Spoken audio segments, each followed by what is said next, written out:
তাতেই আপনি লিগাল এডে গেলে অ্যাডভোকেট পাবেন, সে ফ্যামিলি ম্যাটার হোক বা যাই হোক না কেন।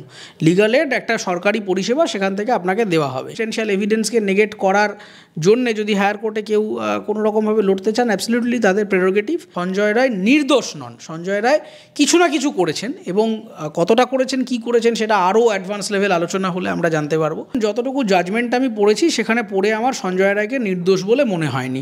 সঞ্জয় রায় ছাড়া অন্য কেউ ছিলেন কি না, বা সেখানে কোনো অ্যাবেটমেন্টের কোয়েশ্চেন আছে কি না, সেটা আমি জানি না, সেটা ইনভেস্টিগেটিভ এজেন্সি এই কথাটার উত্তর দিতে পারবে। কিন্তু এটা হচ্ছে যে নিজের দোষটা ঢাকার জন্য স্টেট গভর্নমেন্ট এই কথাগুলো বলছে। আপনি যদি জাজমেন্টটা পড়েন 150 পাতার পর থেকে আপনি দেখতে পারবেন বিচারক সাহেব যা বলছেন সেগুলো শোনার পর মানে স্টেটের স্বাস্থ্যমন্ত্রীর পদত্যাগ করা উচিত। স্পষ্ট লিখছেন যে ম্যাসিভ সিকিউরিটি ল্যাপসেস রয়েছে, এবং ওয়ার্ক প্লেসে কর্মক্ষেত্রে মেয়েদের যে সুরক্ষা, সেই সুরক্ষা দিতে পারেনি স্টেট। সোমবারে সঞ্জয় রায়ের সাজা ঘোষণা করা হয়, এবং সেখানে প্রত্যেকের একটি প্রশ্ন ছিল যে তাকে কি যাবজ্জীবন কারাদণ্ড দেওয়া হবে নাকি মৃত্যুদণ্ড, এবং আমরা দেখলাম তাকে যাবজ্জীবন কারাদণ্ড দেওয়া হয়। এবং তার পাশাপাশি বিচারপতি এটাও বলেন যে এটা বিরল থেকে বিরলতম কেস নয়। বিচারপতির এই মন্তব্যে নাগরিক সমাজের একাংশ সহমত পোষণ করছে না, এটা নিয়ে কি বলবেন? না, দেখুন, অ্যাবসলিউটলি প্রত্যেক মানুষের গণতান্ত্রিক অধিকার রয়েছে যে কোনো বিচারকে ক্রিটিসাইজ করবার, তার সমালোচনা করবার। দরকারে এটা তো ট্রায়াল কোর্টের জাজমেন্ট, এইটাকে নিয়ে আরও উচ্চতর আদালতে, একদম সুপ্রিম কোর্ট পর্যন্ত এটা নিয়ে যাওয়া যায়, তারপরে রাষ্ট্রপতি পর্যন্ত যাওয়া যেতে পারে এই ধরনের ব্যাপারে। সেটা আমাদের গণতান্ত্রিক যে ল্যাডার রয়েছে সেখানে হতে পারে, কোনো অসুবিধা নেই। কিন্তু ম্যাটারটা হচ্ছে যে আমাদের যে জায়গাগুলো বুঝতে হবে যে কেন দেওয়া হলো না। তার কারণ আমাদের দেশে ধর্ষণের সাজা মৃত্যুদণ্ড নয়, কিন্তু ধর্ষণ করে খুনের সাজা মৃত্যুদণ্ড, এবং এমনি খুনের সাজা মৃত্যুদণ্ড, কিন্তু ধর্ষণের সাজা মৃত্যুদণ্ড নয়, যাবজ্জীবন কারাদণ্ডই। এবার বিষয় হচ্ছে যে rarest of the rare doctrine যেটা অ্যাপ্লাই করা হয়েছে, সেটা কী ব্যাপার, এটার মধ্যে অনেক আইনি মারপ্যাচ রয়েছে, সেটা সাধারণ মানুষের পক্ষে বোঝা একটু কঠিন। আমি চেষ্টা করছি আমার মতো করে খানিকটা ক্লারিফাই করে দেওয়ার। প্রথম কথাটা হচ্ছে, অনেকগুলো কেসকে এখানে রেফার করা হয়েছে, তার মধ্যে যে দুটো মূল কেস, একটা হচ্ছে Bachan Singh versus state of Punjab, আর একটা মাচ্ছি সিং। এই বাচ্চান সিং মাচ্ছি সিংয়ের, মূলত বাচ্চান সিংয়ের কেসের সময় 80-র দশকে সুপ্রিম কোর্ট একটা ল্যান্ডমার্ক জাজমেন্ট তৈরি করেন, একটা ডক্ট্রিন আলাদা করে তারা কাট আউট করে বের করে নেন, সেটা হচ্ছে rarest of the rare doctrine. এটা বুঝতে গেলে বাচ্চান সিংয়ের কেসটা সম্পর্কে একটু সামান্য হাইলাইট করে দিচ্ছি। বাচ্চান সিং নিজে একজন কনভিক্টেড ক্রিমিনাল ছিলেন, তিনি জেল খেটেছেন, জেল খেটে তারপর তার টার্ম শেষ হয়ে গেছে, তিনি বাইরে চলে এসেছেন। এসে তিনি তার পরিবারের অন্য নিয়ারেস্ট রিলেটিভের বাড়িতে ছিলেন আর কি। সেইখানে তার যে ফ্যামিলির কাছে তিনি ছিলেন, সেইখানে তাকে এত বেশি স্টিগমাটাইজড করে দেওয়া হয়েছিল, এবং তার উপরে প্রচণ্ড মানসিক অত্যাচার ইত্যাদি করে তাকে এক্সক্লুড করে দেওয়া হয়েছিল, এবং সেইটা প্রচণ্ড একটা ডিপ্রেশন, ফ্রাস্ট্রেশনের জায়গায় পৌঁছে যায়, এবং সেটা অ্যাগ্রেভেট করতে করতে এমন একটা সিচুয়েশান অ্যারাইজ করে যে ওই বাচ্চান সিং আবার খুন করেন। যে বাড়িতে তিনি ছিলেন সেই বাড়ির 3 জনকে তিনি খুন করেন, এবং সম্ভবত সেই বাড়ির বাচ্চাটি কোনো কারণে বেঁচে যায় যতটুকু আমার মনে আছে, কিন্তু আবার তিনি খুন করেন, এবং এইটার ম্যাটারটা সুপ্রিম কোর্ট পর্যন্ত এসকালেট করে। এবং সুপ্রিম কোর্ট এই প্রথম বাচ্চান সিংয়ের কেসটাকে অ্যানালাইজ করতে গিয়ে প্রথম একটা জিনিস বলে যে এতদিন পর্যন্ত আমরা দেখছিলাম যে কোনো ক্রাইম যদি হয়, আমরা সেই ক্রাইমটাকে অ্যানালাইজ করে তার কতটা ঘৃণ্যতা, হিংস্রতা, তার যে সার্কামস্ট্যান্সেস, ক্রাইমের সার্কামস্ট্যান্সেস, সেইটাকে দেখে আমরা বিচার দিয়ে এসেছি। কিন্তু এবার আমাদের পরিস্থিতিটা এমন একটা জায়গায় চলে গেল যে আমাদের ভাবতে হলো যে শুধু ক্রাইমের সার্কামস্ট্যান্সেস দেখলেই হবে না, ক্রিমিনালের সার্কামস্ট্যান্সেসও দেখতে হবে। এবং এখানে এটাকে বলা হয় ব্যালেন্স শিট। যারা অ্যাকাউন্টস নিয়ে পড়েছেন তারা নিশ্চয়ই জানেন। এখানেও একটা ব্যালেন্স শিট তৈরি করা হয়, অ্যাগ্রেভেটিং সার্কামস্ট্যান্সেস ভার্সেস মিটিগেটিং সার্কামস্ট্যান্সেস।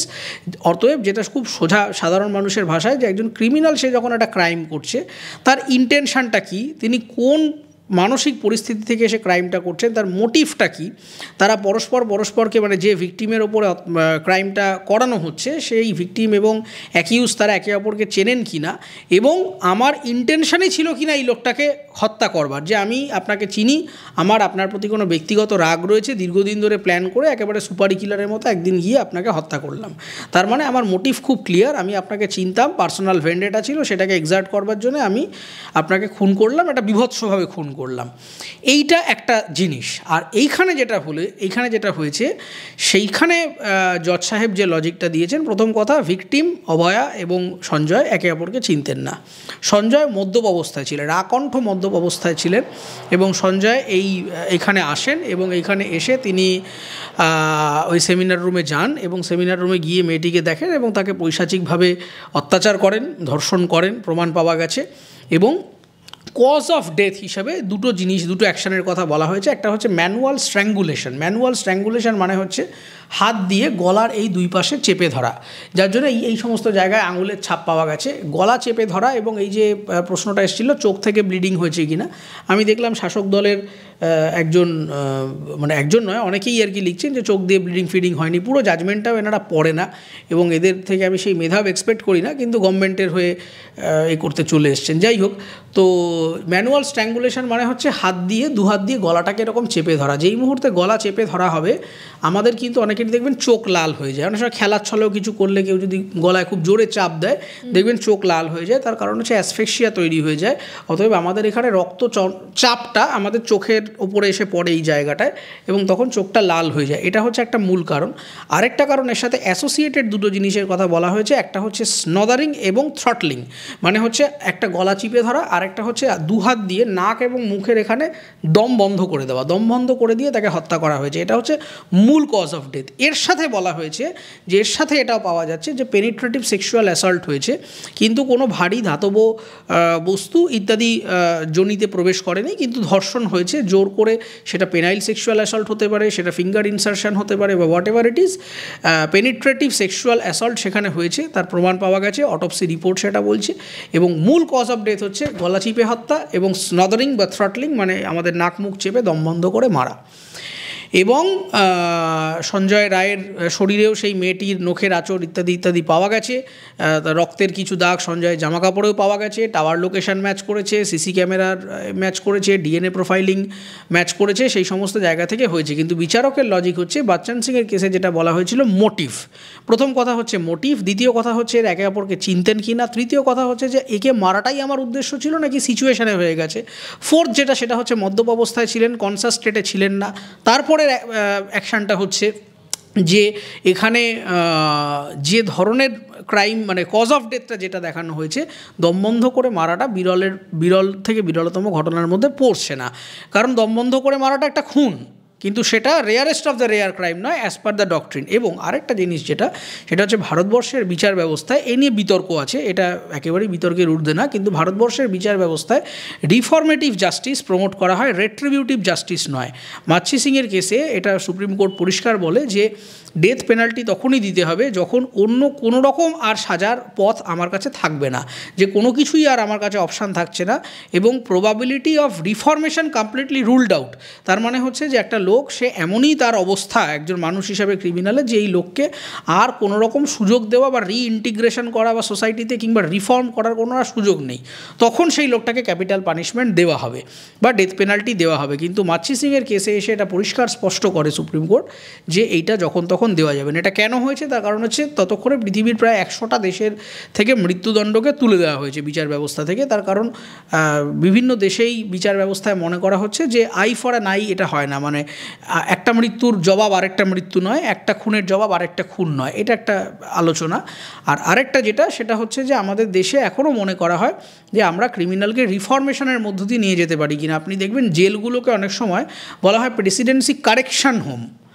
কেন কারেকশন হোম কথাটা মাঝে মধ্যেই বলা হয়? তার কারণ হচ্ছে আমাদের ধরে নেওয়া হচ্ছে যে এই কাণ্ড কারখানা করলো তাকে আমরা একটা রিফরমেশনের সুযোগ দিলাম, এবং এটা অনেকেই ভুল ভাবছেন যে মৃত্যুর এগেনস্টে মৃত্যু দিয়ে দিলাম, তার থেকে অনেক বেশি এটা যদি আমার ব্যক্তিগত মতামত একজন ছাত্র হিসেবে, যে আমৃত্যু কারাদণ্ড যেটা লেখা আছে রিগোরাস ইমপ্রিজনমেন্ট ফর লাইফ, এইটা কিন্তু অনেক কষ্ট র্যাদার দ্যান একবারে মরে যাওয়া। মানে আমরা মনে করি যে যাবজ্জীবন কারাবাস মানেই জেলের মধ্যে বসে গড়াগড়ি খাচ্ছে, তার আর কোনো এটা কোনো সাজাই নয়। এটা কিন্তু ভুল কথা। আপনি ভালো করে ভেবে দেখুন, যতই জেলের মধ্যেও সিকিউরিটি ল্যাপসেস আছে, এগুলো আমরা সকলেই জানি, সেগুলো ল কমিশনের রিপোর্টেও আসে মাঝে মধ্যে। কিন্তু ফ্যাক্টরটা হচ্ছে যে একটা চার দেওয়ালের মধ্যে বসে থাকা, বাইরের পৃথিবী থেকে সম্পূর্ণ বিচ্যুতি হয়ে যাওয়া, কারোর সাথে যোগাযোগ নেই, কিছু নেই, দিনের অধিকাংশ সময় সূর্যের আলো দেখতে পাওয়া যায় না, এই যে একটা বদ্ধ জীবন, এই যে বন্দি দশা, এটা কিন্তু যথেষ্ট মানসিক একটা টর্চারও বটে। ফলে রিগোরাস ইমপ্রিজনমেন্ট সেটা খুব যে লঘু হয়ে গেল ব্যাপারটা, সেটা কিন্তু নয়। সারা জীবন তাকে এই বোঝাটা বয়ে বেড়াতে হবে, র্যাদার দ্যান একবারে তাকে ফাঁসি কাটে ঝুলিয়ে দেওয়া। তো সেই জন্যে আমার মনে হয় যে অনেকেই মনে করছেন, বা এটা মিডিয়ায় এরকমভাবে প্রচার করা হচ্ছে যে যাবজ্জীবন দিয়ে আসলে বলে দেওয়া হলো যে ধর্ষণটা নর্মালাইজ হয়ে গেল, এটা করাই যায়। একেবারেই এটা করা যায় না। যদি করা যেত তাহলে তোকে মুক্তি দিয়ে দিত, জামিন দিয়ে দিত, জামিন তো হচ্ছে না এবং জামিন হবেও না, এই ধরনের কেসে এত সোজা নয় জামিন দেওয়া। এবং আরও একটা জিনিস যেটা মাথায় রাখতে হবে সেটা হচ্ছে সঞ্জয়কে বাঁচিয়ে রাখাটা আমাদের ফার্দার ইনভেস্টিগেশনের ক্ষেত্রেও খুব জরুরি হয়ে পড়েছে। তার কারণ কেসটা এখানে ক্লোজ হলো না। অনেকেই ভাবছেন যে মামলা মানে হয়ে গেল, যা হলো সাজা হলো, খাতা বন্ধ। তা নয়, বিচারপতি লিখেছেন বারবার তার অর্ডারে যে ইনভেস্টিগেশন এখনও কমপ্লিট নয়, এখন অনেক কিছু কনক্লুসিভ পয়েন্টে আমরা আসতে পারি। হতেই পারে কেসটা আবার রিওপেন হলো, কারণ এখনও সন্দীপ ঘোষ টালা থানার ওসিকে নিয়ে কোনো রকম তারা দেননি, চার্জশিট দেননি। কী দেবে অ্যাডিশনাল মানে সাপ্লিমেন্টারি চার্জশিট আসবে কি না, অনেক কিছুই হতে পারে, আমরা জানি না। কারণ বারবার বিচারপতি লিখছেন কলকাতা পুলিশের অব্যবস্থার কথা, কী কী কাণ্ড কারখানা করেছে, ইল্লিগালভাবে তারা জিডি রেকর্ড করেছে, মা বাবার সাথে খারাপ ব্যবহার করেছে, ওখানে কন্টামিনেশন হয়েছে, ফরেন্সিক যেখানে স্টেটের যে সেট আপে ফরেন্সিক হয়েছে সেই ফরেন্সিকে প্রপার প্রোটোকল ফলো করা হয়নি এবং সেখানেই কন্টামিনেশন হয়ে গেছে হয়তো। এই নিয়ে প্রচুর কথা লেখা আছে, হাসপাতাল অথরিটির ক্যালাসনেসের কথা লেখা আছে। এইগুলো নিয়ে বিচারপতি যথেষ্ট সংশয় প্রকাশ করেছেন এবং এইটা হতেই পারে যে এখান থেকে বড় কোনো রিফরমেশনের কথা, পলিটিক্যাল রিফরমেশনের কথা আগামীতে আসতে পারে। এবং সেখানে সঞ্জয় রায় কিন্তু প্রথমবার এখানে গেছেন সেটা নয়। সঞ্জয় রায় এএসআই অনুপ দত্ত, যার ছত্রছায়ায় এরা তো বারবারন্ত, এই এএসআই অনুপ দত্তর সাথে দৌড়ম মরমের জন্যই যে এর এত লম্ফজম্প সেটা কিন্তু জাজমেন্টে লেখা রয়েছে। ফলে কেন সিভিক ভলেন্টিয়ারদের এত মাথায় তোলা, কেন সিভিক ভলেন্টিয়ারদের এই অবাধ অ্যাক্সেস, কীভাবে তারা যেত, আর কী কী কাণ্ড কারখানা এদেরকে দিয়ে করানো হতো, সেইগুলো পরবর্তী ক্ষেত্রে আমাদের যদি ওভারঅল একটা রিফরমেশন করতে হয় তাহলে ইটস ভেরি ভেরি ক্রুশিয়াল এবং ইম্পর্ট্যান্ট এই ব্যক্তিকে বাঁচিয়ে রাখা। সেই কারণেই আমার মনে হয় যে বিচারটি একেবারেই ত্রুটিপূর্ণ নয়, কারণ ইনভেস্টিগেশনটা এখনও চলছে এবং সঞ্জয় একেবারেই নির্দোষ নয়। তার কারণ সমস্ত রকম সার্কামস্টেন্সিয়াল এভিডেন্স তার দিকে ইঙ্গিত করছে এবং সেইগুলোকে কোনোটাকেই সে নিজে ডিফেন্ড করতে পারেনি। যদিও শেষের দিকে সে রুদ্রাক্ষের মালাটালা নিয়ে অনেক কিছু বলেছে, কিন্তু সেগুলোই তার অন্যান্য যা যা এভিডেন্স পাওয়া গেছে, সিসি ক্যামেরা, মোবাইল রেকর্ড, তারপর হচ্ছে স্যালাইভা বা এই ধরনের ডিএনএ কিংবা তাই যে নখের আঁচড় ইত্যাদি, এই সমস্ত ব্যাপার, হেডফোন ফেলে আসা, এই কোনো কিছুকেই সে নেগেট করতে পারছে না এবং সে রেদার স্বীকারই করে নিয়েছে। এবং আরেকটাও যেটা প্রশ্ন এসেছে সেটা হচ্ছে যে সঞ্জয় রায় কি একাই এরকম, এই যে মেয়েটির গালে অনেক ঘুষি টুসির এই পাওয়া গেছে, হ্যাঁ হ্যাঁ সে একা ছিল কি না এই নিয়েও একটা প্রশ্ন রয়েছে। যদিও ইনভেস্টিগেশন এখনও শেষ নয়, আমরা জানি, আমরা সেই ব্যাপারে এখনও কনক্লুসিভ জায়গায় আসেনি, কিন্তু যে ইম্পর্ট্যান্ট পয়েন্টটা জাজমেন্টে লেখা আছে সেটা হচ্ছে সঞ্জয় রায় শুধু সাধারণ সিভিক ভলেন্টিয়ার নয়, তিনি একজন প্রফেশনাল বক্সারও ছিলেন। তিনি বিভিন্ন বক্সিং চ্যাম্পিয়নশিপে যোগদান করতেন, রানার আপ হয়েছেন, 2004 সালেও এরকম একটা রেকর্ড পাওয়া গেছে। ফলে সঞ্জয় রায়কে দেখে সামনাসামনি, আমিও তাকে খুব ক্লোজ প্রক্সিমিটিতে দীর্ঘদিন দেখেছি আদালতের চত্বরে, এবং তাকে দেখে যতটা নেশাখোর ঝিমন্ত এরকম মনে হচ্ছিল, বাস্তবে সেটা নয়। বাস্তবে সে যথেষ্ট শক্তিশালী এবং আবারও বলছি সঞ্জয় রায় একজন প্রফেশনাল বক্সার ছিলেন। তার boxing was a part of his skill set. সেটা তার সিভিক ভলেন্টিয়ার হিসেবে যে অ্যাপয়েন্টমেন্ট লেটার, সেখানে কিন্তু এই তার স্কিলের কথা লেখা আছে। ফলে তার শক্তি, মানে যে ঘুষির চিহ্ন ইত্যাদি পাওয়া যাচ্ছে, সেটা সঞ্জয় হতেও পারে একা, এটাকে একেবারে নেগেট করে দেওয়া যাচ্ছে না। এবার তার সাথে তার কোনো অ্যাবেটমেন্ট ছিল কি না, কেউ উস্কানি দিয়েছিল কি না, আরও কেউ কোনো আছে কি না, কারণ এই যে ফিশি বিহেভিয়ারটা কেন, ধর্ষণ এবং খুন যে হঠাৎ করে একটা প্রথম ঘটনা ঘটছে বাংলা এরকম তো নয়, তারপরেও ধরো 70টা আমরা ধর্ষণের ঘটনা পেয়েছি। কিন্তু এইখানে কলকাতা পুলিশের আচরণ, ওই সন্দীপ ঘোষ আর তার যত দলবল, তাদের যে আচরণগুলো, সেইগুলো কিন্তু আমাদেরকে বেশ ভাবাচ্ছে। এবং কেন করেছেন, কি করেছেন, সেটা বিচারকও সংশয় প্রকাশ করেছেন যে বেশ গুরুতর কিছু সিকিউরিটি ল্যাপসেসের কথা তিনি বলেছেন। সেইগুলো আশা করছি ফার্দার ইনভেস্টিগেশনে আসবে, বাকিটা দেখা যাক। কিন্তু একদিকে যেমনটা বললে যে এই মুহূর্তে তাকে এই যাবজ্জীবন কারাদণ্ড দিয়ে কোথাও যে পরবর্তী ইনভেস্টিগেশনের পথটা খুলে রাখা হলো, কিন্তু এই মুহূর্তে আমরা দেখলাম যে এই রায় ঘোষণা হওয়ার পরেই, অর্থাৎ সোমবারেই মুখ্যমন্ত্রী জানালেন তিনি হাইকোর্টে যাচ্ছেন এবং মঙ্গলবারে তিনি হাইকোর্টের দ্বারস্থও হয়েছে রাজ্যের তরফ থেকে, যে তার মৃত্যুদণ্ডের দাবি করা হচ্ছে। যদিও সেই দাবিকে বা তার যেই হাইকোর্টে যাওয়ার দ্বারস্থ হওয়ার বিষয়টিকে অভয়ার পরিবার থেকে শুরু করে সিবিআই আইনজীবী কেউ সাধু চোখে দেখছে না।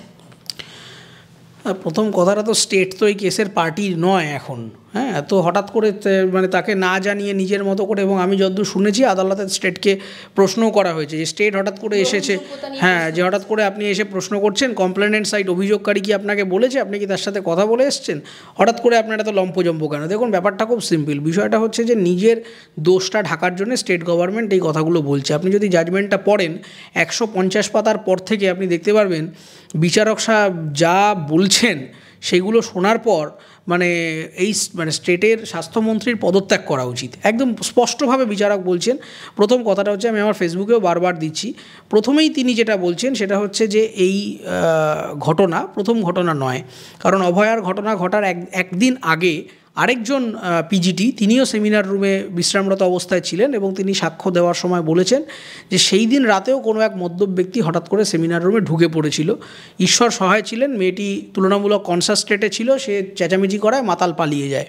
তার মানে এই মাতালদের উপদ্রব প্রথম কথা নয়। বিচারক স্পষ্ট লিখছেন যে ম্যাসিভ সিকিউরিটি ল্যাপসেস রয়েছে এবং ওয়ার্কপ্লেসে কর্মক্ষেত্রে মেয়েদের যে সুরক্ষা, সেই সুরক্ষা দিতে পারেনি স্টেট। এই যে কথাগুলো জাজমেন্টে লেখা আছে, এটা নিশ্চয়ই মুখ্যমন্ত্রী পড়েছেন।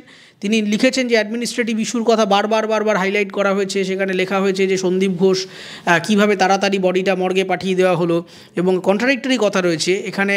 এক জায়গায় বলছেন জজ যে যখন ক্রাইম সিন বা প্লেস অফ অকারেন্স নিয়ে যখন রিজনিংটা তিনি দিচ্ছেন, সেখানে বলছেন যে মেয়েটির যে মৃতদেহ, সে মৃতদেহটাই একটা অন্যতম গুরুত্বপূর্ণ part of the crime scene. তাহলে এখান থেকেই তো প্রশ্ন শুরু হয়, যদি মৃতদেহই গুরুত্বপূর্ণ ক্রাইম সিন হয়, তাহলে সেই ক্রাইম সিন তো ঠিকভাবে ম্যানেজ করতে পারেনি কলকাতা পুলিশ। তাড়াতাড়ি করে ওখানে লোকজন ঢুকিয়ে দিয়ে এই করে তাড়াতাড়ি করে হচ্ছে ক্রিমেশন মানে সৎকার করে দেওয়া, ক্রাইম সিন প্রোটেক্টেড হয়নি। মা বাবারা বারবার বলছিলেন যে আরেকবার পোস্টমর্টম করা যায় কি না সেটা দেখতে, কেউ কোনো কিছুই শুনলো না। হঠাৎ করে হই হই করে সৎকার করার এত ব্যস্ততা কেন? আপনারা যদি মনে করেন যে সঞ্জয় রায় একজন কে না কে সিভিক ভলান্টিয়ার মাতাল নেশা করে সে করেছে, তাহলে রাখুন না, সকলের সামনে উন্মুক্ত টেবিলের ওপরে রাখুন আলোচনাটা, এবং সেইভাবে হতো। কিন্তু এই যে গুপচুপ ব্যাপারটা, ভুলভাল জিডি রেকর্ড করা, অসময় মানে সে এই এসআই কি এসআই ঝাঁ তার টাইটেল আর কি, সৌরভ কুমার ঝাঁ নাকি, সে নাকি বলছে যে সে 11টার পরে অফিসেই মানে থানায় গিয়ে জিডি রেকর্ড করছে, এদিকে খাতায় এসে নিজে হাতে লিখছে আমি 10টা 10-এ রেকর্ড করলাম। এ তো ইল্লিগাল, এই কথাগুলো লিখছেন জজ যে। এবং তিনি গর্বের সাথে বলছেন যে হ্যাঁ, এই গোজামিলগুলো আমাদের পুলিশ ডিপার্টমেন্টে মাঝে মধ্যেই হয়, সিনিয়ররা বলেন, না করলে বলেন চাকরি চলে যাবে। কত বড় ক্যালাস! একটা আদালতের সামনে দাঁড়িয়ে বলছে যে এই ধরনের কাজগুলো আমরা মাঝে মধ্যেই করে থাকি। তারপরে মনে করেন যে পুলিশ প্রশাসনের ওপর আর ভরসা করা মানে করার মতো অবস্থা রয়েছে মানুষের। তো এই জায়গাগুলো থেকে মুখ্যমন্ত্রী এখন তো মুখ লুকোতে পারছেন না, কী করবেন এখন? সঞ্জয় রায়ের যা সাজা হওয়ার, সে ধর্ষণ করেছে, তার যা বিধানে আছে, খুন করেছে, সে পাবে। যদি এটা না হয় যাবজ্জীবন, না হয় ফাঁসি তিনি পাবে, ঠিক আছে, সেটা হায়ার কোর্ট আছে, দেখে নেবে তার জন্যে। কিন্তু বিষয় হচ্ছে যে স্টেট তো তার দায়বদ্ধতা এড়াতে পারে না, সেই জন্যে এখন কী হচ্ছে, জ্যাঠামশাইগিরি করছে যে আমি দেখুন আমি খুব ভাবছি। একদম আপনি ঠিক কথাটা বলেছেন যে নিজের পিঠ বাঁচানোর জন্যে উনি এখানে মানুষকে দেখাচ্ছেন যে দেখুন লোয়ার কোর্ট না পারলেও আমরা চেষ্টা করছি হায়ার কোর্টে গিয়ে ব্যাপারটা দেখানোর। কিন্তু নিজের সংশোধনের জন্য আমি আপনাকে এখানে যে মুহূর্তে দাঁড়িয়ে সাক্ষাৎকার দিচ্ছি, এই মুহূর্তে আমি দায়িত্বের সাথে বলছি যে কলকাতা সহ অন্যান্য সমস্ত যে মেডিকেল কলেজেস বা ইনস্টিটিউট হাসপাতালগুলো রয়েছে, সেখানে এখনও আজকের এই মুহূর্তে দাঁড়িয়েও মহিলাদের কর্মক্ষেত্রে নিরাপত্তা একেবারেই নিশ্চিত করা যায়নি। অধিকাংশ জায়গায় সিসিটিভি বসেনি, অধিকাংশ জায়গায় এই মদ্য মাতালরা যখন তখন ঢুকে পড়ছে, প্রপার কোনো রেজিস্টার রাখা হচ্ছে না, যে সে ঢুকে যায়। অনেকেই জানে না যে কি করতে এসছে, তারা পেশেন্ট না পেশেন্ট পার্টি, ওপিডি না কি করতে এসছে, অনেকেই জানে না। হোস্টেলের মধ্যে যখন তখন যে সে ঢুকে যাচ্ছে, নেশা ভাঙ করতে শুরু করে দিচ্ছে। এগুলো এখনও কলকাতা শহরে তো বটেই, আশপাশের একটু সাবার্বসে অন্যান্য জেলার মেডিকেল কলেজগুলোর পরিকাঠামো, নিরাপত্তা সংক্রান্ত পরিকাঠামো তথই বছর খারাপ, এবং এখনও তার কোনো ইত্যাদি হয় মানে কোনো ডেভেলপমেন্টস হয়নি। ওইখানে আইপিএস রাজীব কুমার, আইএএস মনোজ পান্ত, মুখ্যমন্ত্রী মমতা ব্যানার্জি নবান্নে বিরাট মিটিং ফিটিং করে ডাক্তারদের চা খান, বিস্কুট খান, অমলেট খান, এই সমস্ত করে একটা মিথ্যাচার করলেন, কিন্তু কিচ্ছু এখনও ডেভেলপমেন্ট হয়নি, 10 দফা দাবি পূরণ হয়নি। তো সেই জায়গায় ওই সমস্ত কথা বলে এখন উনি নিজের ভুল ঢাকার জন্য মানুষকে একটা ইমপ্রেশন ম্যানেজ করছে যে দেখুন আমি খুব ভাবছি, কিন্তু ওনাকে এইগুলো ভাবতে হবে না, ফাঁসি হোক কি না হোক সেটা বিচার ব্যবস্থা দেখে নেবে। আপনি আগে আপনার ডিপার্টমেন্টের যে অন্যায় আচরণগুলো সেগুলোকে সংশোধন করুন, যাতে আগামী দিনে আর একটাও এরকম সিকিউরিটি ল্যাপসেসের কথা না আসে, সেইটা এনশিওর করুন। তাহলেই হবে, তাহলেই আমরা কৃতার্থ থাকবো। একটা শেষ প্রশ্ন করব। এই মুহূর্তে যেটা জানা যাচ্ছে, এই আরজিকর ঘটনায় বড় আপডেটে আমরা জানি যে যখন সঞ্জয় রায়ের আইনজীবী নিয়ে কে লড়বেন এই প্রশ্নটা উঠেছিল, শিয়ালদা আদালত চত্বরে কেউই লড়তে চায়নি এবং পরে দেওয়া হয়েছিল। কিন্তু এখন এই মুহূর্তে যেটা দেখা যাচ্ছে, উচ্চ আদালতে ব্যক্তিগত মামলা করতে চাইলেন জর্জ চালং নামক এক আইনজীবী, এবং তিনি বলছেন যে তার সিনিয়র, মানে যেটা সূত্র মারফত জানা যে তার সিনিয়র লড়বেন, কারণ তাদের মতে সঞ্জয়কে বলির পাঠা করা হচ্ছে।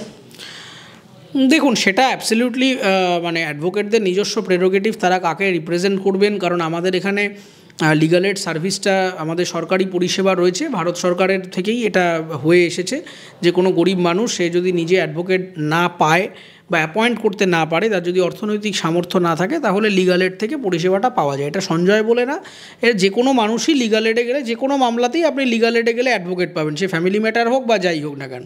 লিগাল এড একটা সরকারি পরিষেবা, সেখান থেকে আপনাকে দেওয়া হবে। এবার ঘটনা হচ্ছে যে সঞ্জয় রায়ের সার্কামস্টেন্সিয়াল এভিডেন্সকে নেগেট করার জন্যে যদি হায়ার কোর্টে কেউ কোনো রকমভাবে লড়তে চান, অ্যাবসলিউটলি তাদের প্রেরোগেটিভ, এখানে আমার কিছু বলার নেই।